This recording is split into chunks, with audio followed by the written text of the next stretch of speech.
በስመ አብ ወወልድ ወመንፈስ ቅዱስ አሐዱ አምላክ አሜን። አቤቱ በቁጣ አትቅሰፈኝ፣ በመዓትህም አትገሥጸኝ።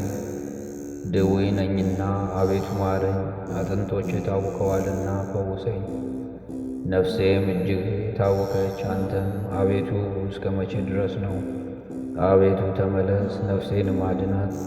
ስለ ቸርነትህ አድነኝ፣ በሞት የሚያስብ የለምና። በሲኦልም የሚያመሰግንህ ማን ነው? በጭንቀቴ ደክሜአለሁ። ሌሊቱን ሁሉ አልጋዬን በእንባዬ አጥባለሁ፣ መኝታዬንም በእንባዬ አርሳለሁ።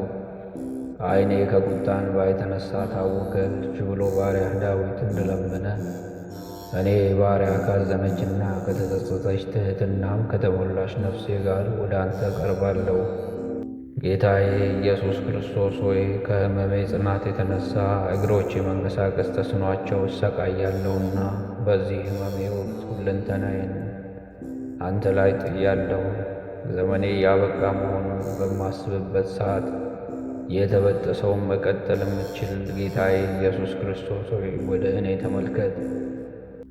እጆቼ በመንቀጥቀጥና በመደንዘዝ መጨበጥም ተስኗቸው በምቃትትበት ሰዓት የሽባውን እጅ ዘርግተህ ፈወስክ። የድንግል ማርያም ልጅ ሆይ ወደ እኔ ተመልከት።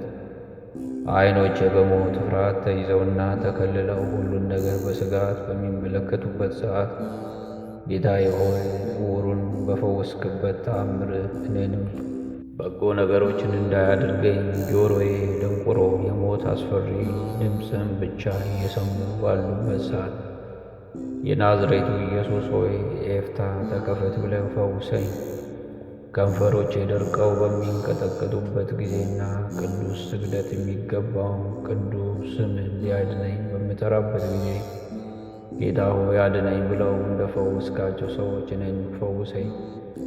በደረሰብኝ ጽኑ ደዌ ምክንያት ሐዘን ላይ የወደቁትን ወገኖቼ እንዲድኑ ኑሩ። ጌታ ሆይ የኢዮብን ሐዘን ወደ ደስታ ቀይረህ ወዳጆቹንም እንዳስደሰት እኔንም ፈውሰ ወገኖቼ ተደስተው እንዲያመሰግኑ አድርግ።